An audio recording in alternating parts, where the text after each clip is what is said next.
What's up, everybody? Welcome back to the Tesla Geek Show. I'm Eli. And I'm Anwar Beck. On this week's episode, Elon makes a surprise appearance in China and makes some really big announcements that move the stock. Also, they make some more layoffs at Tesla that specifically affect the Supercharging and the new vehicle program team and more.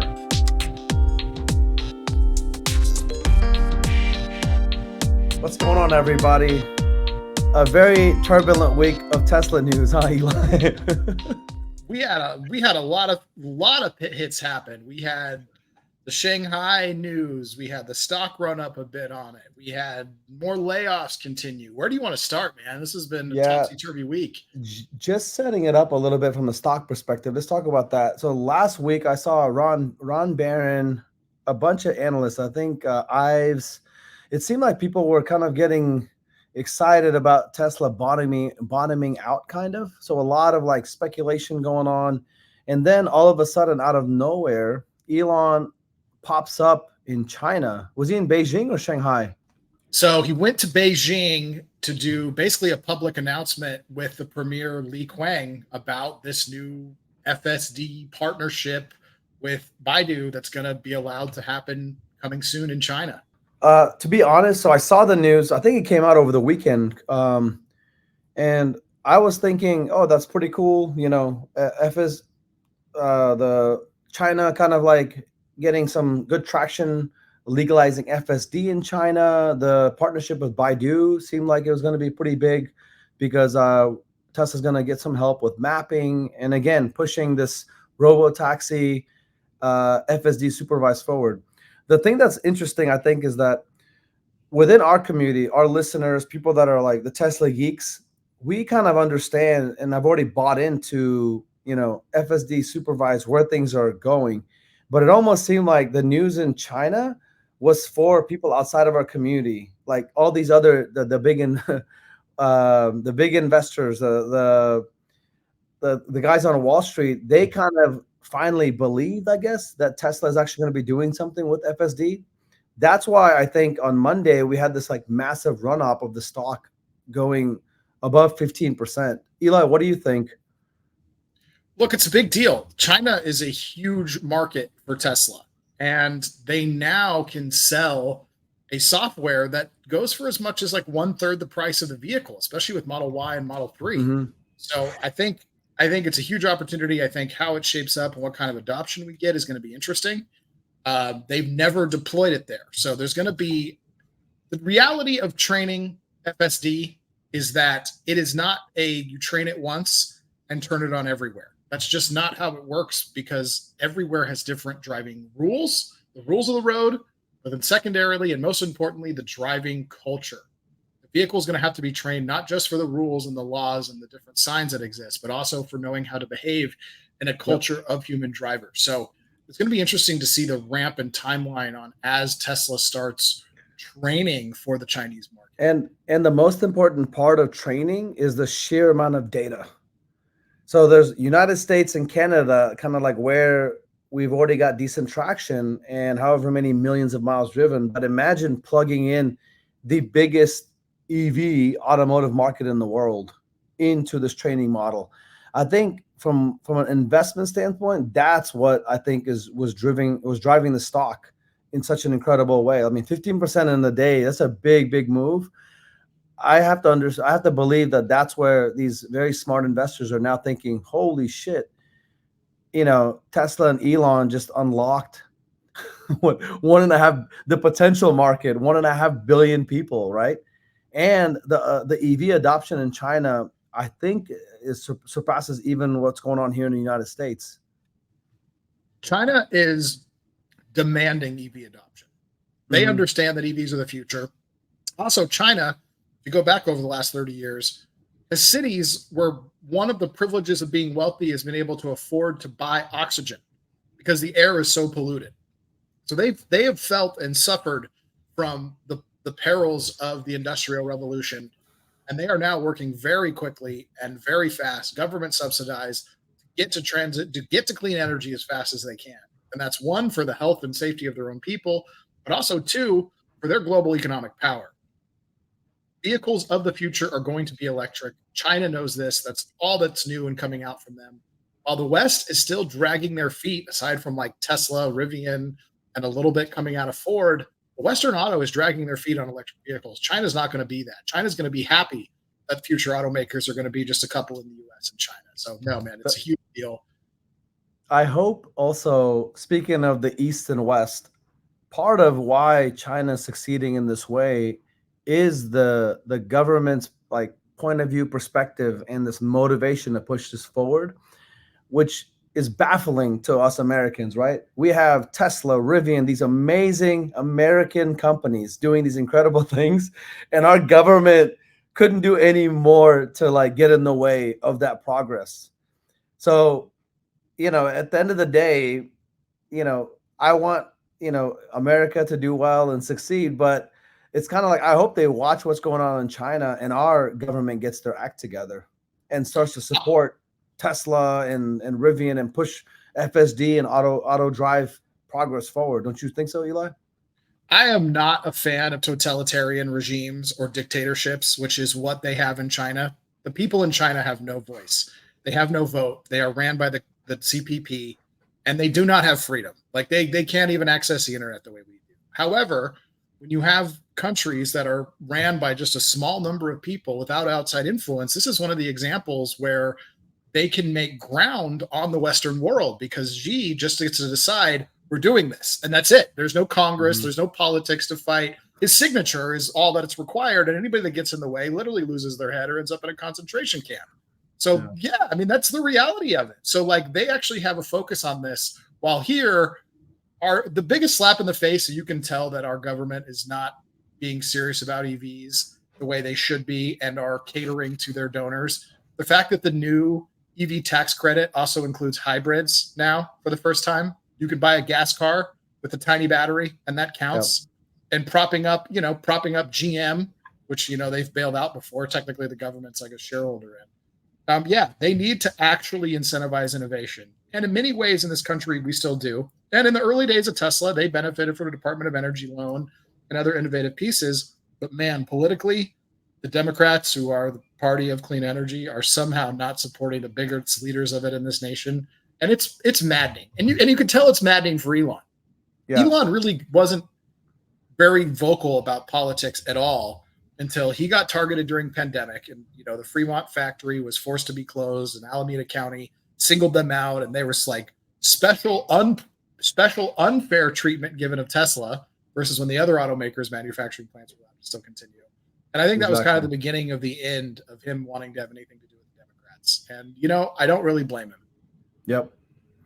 Dude, I couldn't agree more. It's shocking to me, Elon talks about how he was like a centrist Democrat, but the lines got moved on him. I feel like a lot of people in this country, I don't want to get into too much politics, but you would think, especially the Democratic Party, would be cheering, celebrating Tesla and Elon and clean energy and what they're doing, but it just seems like it's backwards. So maybe this will be a little bit of a motivation with what's going on in China. Elon's basically just saying, I don't care. I'm going to be, full force doing this. But do I think the CIA and all these guys are paying attention to what Elon is doing, the big moves he's making in China? 1,000%. They have to be. I mean, we are in, whether most people in this country realize it or not, China is in a 100-year war with us. They literally call it the century of disgrace. The century before now, where China was kind of used by the West, and by the West, I mean primarily Great Britain. Like literally, like remember when when Hong Kong was handed over to China, I think in the early 80s. Can't remember now. I was very young. China is at war with us. And so, yeah, absolutely. It's mostly a trade war for what it's worth. Thankfully, it's not a man-on-man military engagement because that probably wouldn't end very well. But like the West and China are in a middle of a culture and economic war. So absolutely the government is paying attention to what he's doing. I mean, Tesla's got the only U.S. factory over there. They've now got to deal with the Chinese company for doing FSD, for map data and stuff. I mean, Elon is right in the center of core parts of national security. We've got electrification, transportation. And then when we go to SpaceX, that is the U.S.'s new delivery system for space. That is the U.S. space program. It's SpaceX. So, yeah, he definitely has a lot of interaction with the US government. I guarantee a lot of interactions he knows about and interactions that he doesn't. Again, like to step back a little bit, um, for our community that's like, hear more from the investment side of things. That quote about the stock market short term being a popularity like a voting machine and long term being a weighing machine. Definitely some of the news that we've heard the last few days is kind of a popularity contest, speculation, what's going to happen in China. But all in all, if you step back, I do think these things that are going on today are going to have massive impacts on Tesla's valuation, the 5-10 years out.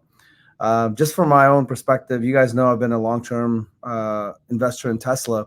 So a lot of people come up to me and they're like, okay, like, is this the right time to invest in Tesla? My simple advice, number one, is, or people ask me, what is the next Tesla? Because they feel like they've wasted this run or lost out.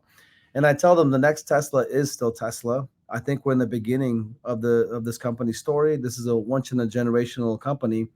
The other thing, if you guys are asked this, I'm sure in the community, people talk to you guys about it. I tell people, if what you invest you need in the next year to 2 years, I would probably stay away from Tesla. Events like this, this like charismatic, turbulent executive that's at the helm.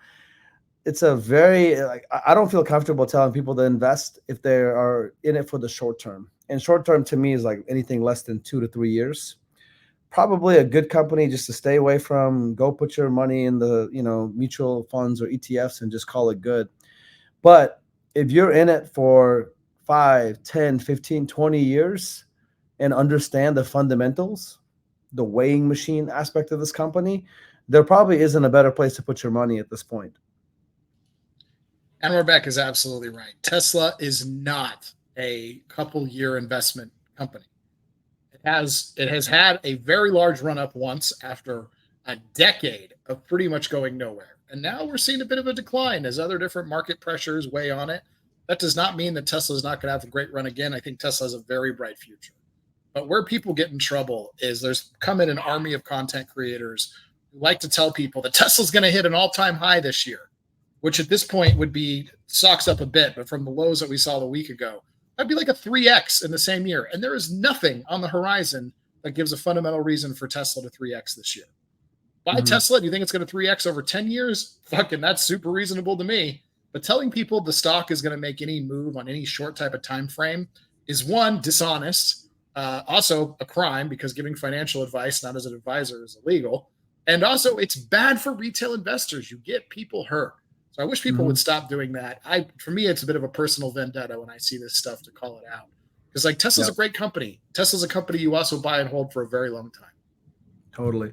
And just to transition a little bit to another topic, it seems like there's kind of a second part two to the layoffs that happened this last week. And it seems to have affected directly the Supercharging team and then the new vehicle program. Some people call it Model 2, the $25,000, $30,000 vehicle. That's also been very, very interesting. It shows how serious Elon is about doubling down on FSD supervised, which leads to robotaxi. So the next big event that Elon's put out there that we know of, I guess is it August 8th, we're gonna have the robotaxi event. I think this is a signal to everybody working at Tesla. This is the direction we're going. If you don't agree, get out of the way, essentially, from what I'm understanding from not only the big layoff that he did a couple of weeks ago, but the second part that he did is essentially anything that's not critical, making vehicles and making them autonomous. Elon doesn't give a shit. He's basically like super hyper focusing every single employee at Tesla. I wonder, like 120,000 or whatever that's going to be remaining. He wants everybody rowing the same direction. Which makes a lot of sense. Now, it's going to be interesting to see what happens here. This is kind of the classic Elon way, right? He comes back in, he shakes things up. He's never done this to a company of this size, right? When you got a couple thousand employees, you can fire 20%, 25%, you get your point across, but you have a much smaller ship. and he's given the analogy that like the president of the United States is a very powerful person, is like the person controlling the rudder on a very large ship. You have a tiny little rudder and the ship's huge. I'm interested to see how this shakes out, and hopefully it's not too damaging to broader operations, because again, we're talking at 100,000, 120,000 people. Like, that's a city. Like, you're running, like, that's like, it's hard to actually appreciate how big of an institution that is. So, now with the advent of these new AI tools and technologies we have, I think there's a lot of ways they can probably mitigate the damage of the lost human labor. But I'm very interested to see how this shakes out. I saw a tweet that he put out a few hours ago, actually, speaking back to the supercharging thing, that they are, in fact, going to slow the growth of the supercharging network. And I find this like really shocking. Like, every automaker in the West is now committed to going with the Tesla North American standard. Everyone is clearly going to be relying on the Tesla supercharging network. Nobody's been able to build their own at scale successfully, and electrify America's reliability is garbage. So to see the supercharging network growth slow down, I find to be quite a surprise, especially as they add new members to the network. I don't know what your take on this is. I think Elon this is how, if I'm from his perspective, I think this could be an interesting inflection point to the supercharging growth program. What if, I believe the big deal they did was it BP, where they sold like 100,000 superchargers? What if Elon's plan is, hey, I've done this, I've shown you guys, Tesla by itself has created all these, supercharger network, but people that are interested in investing in the gas station of the future, it could be these oil and gas companies. It could be in Texas, we have a very famous company called Buc-ee's that does nothing but have clean restrooms and have like these like rest stops, essentially, right?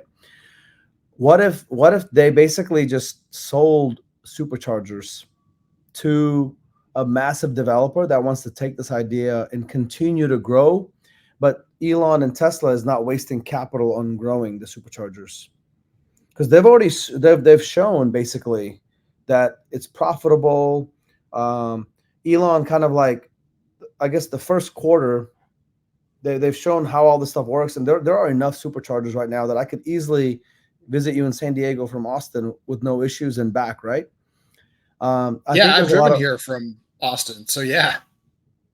I think another opportunity is elevating the supercharging experience.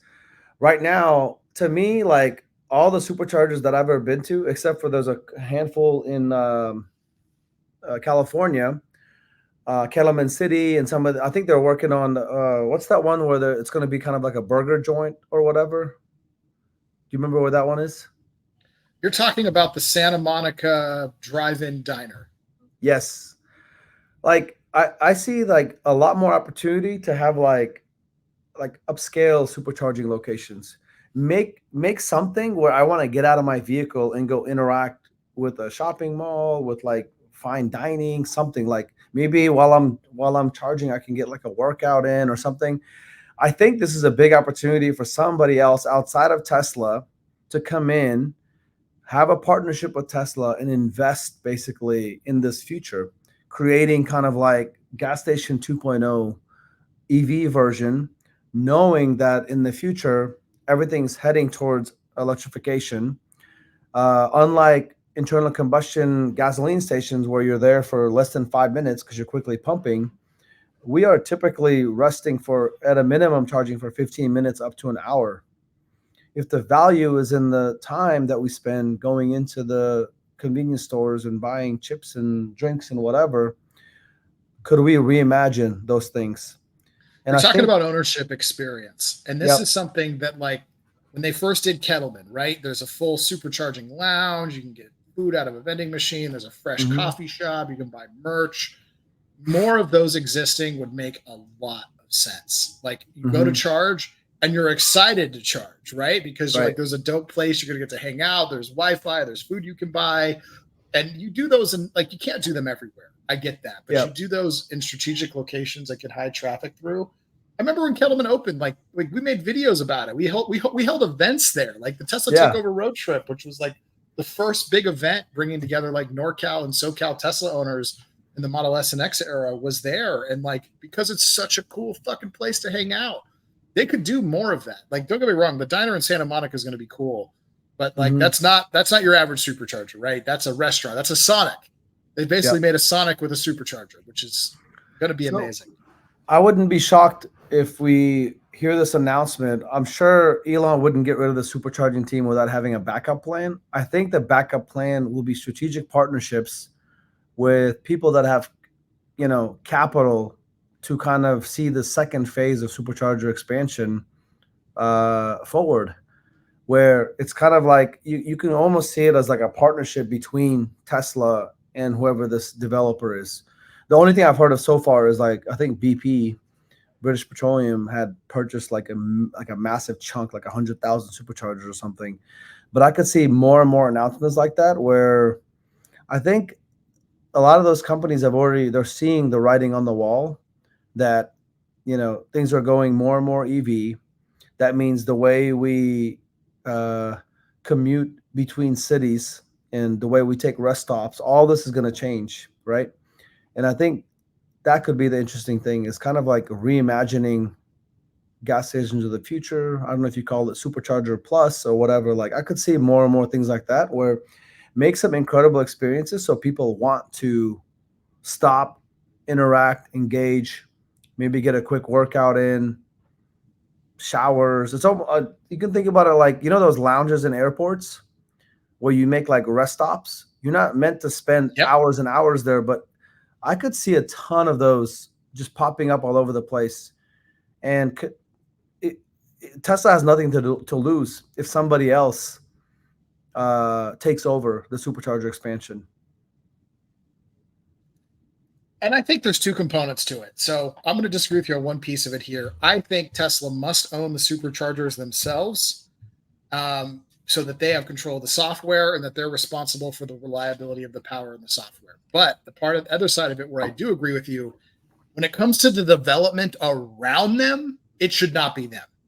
They don't know how to build amenities. They don't know how to build convenience stores. That's not their economic wheelhouse. Elon's an engineer. He doesn't know about building rest stations. Like, I don't know who championed the Kettleman City location, but it was brilliant. Whoever that was, bring them back in. I don't know. Actually, I think I know who that was. I was the previous head of the supercharging program before they just fired the current head of the supercharging program. Yeah. By the way, I've met the heads, funny of the people internally. I've met the heads of the last two heads of the supercharging program. The current one I met in 2019 when we did our Tesla Takeover road trip. And I met the previous one in like 2017, 2018. So Tesla's got to own the superchargers, but it would be a great strategic partnership for them getting in to partner with people who want to build experiences around them, because it costs them no money to do this. Totally. Like, dude, even just imagine that, like, you had a charger that's kind of in a bit of a non-ideal location because, like, you're looking for cheap land. People just need to park their cars, leave them for some amount of time. And you plug in a freaking sandwich shop, an ice cream joint, and maybe a VR experience. So, like, people can go hang out and have some fun. And if somebody else outside is willing to take that risk, it's a great play. I mean, I just charged over the weekend in Ukraine. You wouldn't even know where the fuck this is. You couldn't even find it on a map, probably if you tried. It's like in the middle of the desert near China Lake, the Air Force Base out there. The old town only exists because it's Air Force Base in the middle of the desert. And there's 8 V2 superchargers. There's like 4 V3s that are coming online soon. It is next to a burger joint that is a fast food restaurant. Everyone who charges there goes and eats at this burger joint. Now, the burger joint had been there before the superchargers, but that burger joint gets so much business from that supercharger. There's literally nothing else around. You're going to either eat there or you're going to not eat at all. So everybody eats there. There's so many opportunities with so many of these Tesla charging locations, the ones that aren't like at gas stations or at Target parking lots, to build an entire ecosystem of experience at them. And it'd be wonderful, man. Like, I'm surprised we haven't seen more of them yet. I think these things exist in Europe. But it shocks me that we don't have more and more concepts like this in the United States. I also wanted to pivot a little bit. It seems like there's 2 groups that were affected this last week. So Supercharger, we talked about. It seems like Elon is definitely scaling back on Supercharger growth. So only time will tell where that leads. It seems like Eli and I kind of agree that, like, Tesla should still be involved in growing the Supercharger network, maybe elevating the experience. But Eli, what did you think about the news about the new vehicle program, more or less like the entire team being laid off? Honestly, I don't know what to make of that one. I don't know enough internally about what's going on with the new vehicle program, but seeing them laid off was like, why? What happened? I mean, Mhm. here's my guess. If I had to make a guess, remember Elon initially, when we found this out from Isaacson's book, Elon initially wanted to do an autonomous version only. And Franz and other people were like, yo, we need to not remove the steering wheel until we have a full autonomy solution solved. We don't want to get to production on a vehicle and not be able to deliver it because we don't actually have level 4, level 5 autonomy. And he agreed to that. So I'm wondering if that is still the decision. My only guess would be maybe he's wanting to go back the other direction, and so he's firing anyone that disagrees. But that would surprise me because I don't think he believes that autonomy is going to be done in time for that vehicle to ship. So my speculation, I don't even feel like is a very likely outcome. I don't know what you can share about what you think versus what you know. But yeah, Yeah. what's your thoughts on it? I mean, I think it is a high level timing thing, and Elon being very confident in FSD, in robotaxi. What we're going to see at the end of the summer, I mean, August 8th is right around the corner. If I know Elon, I think he's going to make some announcements that are going to just like that brain exploding emoji. So maybe, at this point, he's putting that new vehicle program, which originally was supposed to be only built in Giga Mexico, and then we thought, oh, that car is also going to be expanded to Giga India, which he's announced he's like postponing that trip as well, right?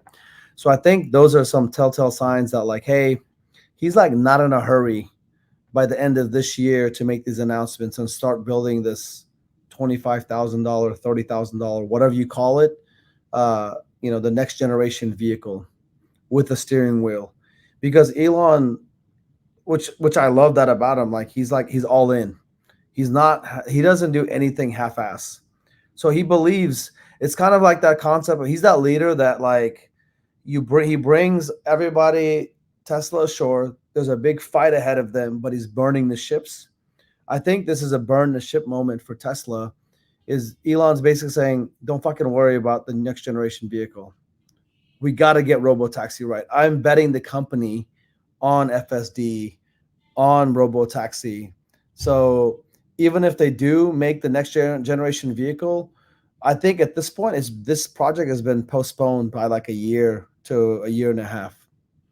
But I think we're going to see a lot on the FSD robo taxi front in that same time frame, where maybe investors and everybody almost forget about the mass production $25,000 vehicle, because by that point, and we've seen this already happening now, these like the new refreshed Model 3 came out, so the price of the old Model 3s have dropped to this level, right? You're seeing $25,000, $30,000 Model 3s that are just a couple of years old with maybe 30, 40,000 miles on them. So does Elon really need to be competing against himself in that regard? That's I my think high yes. level.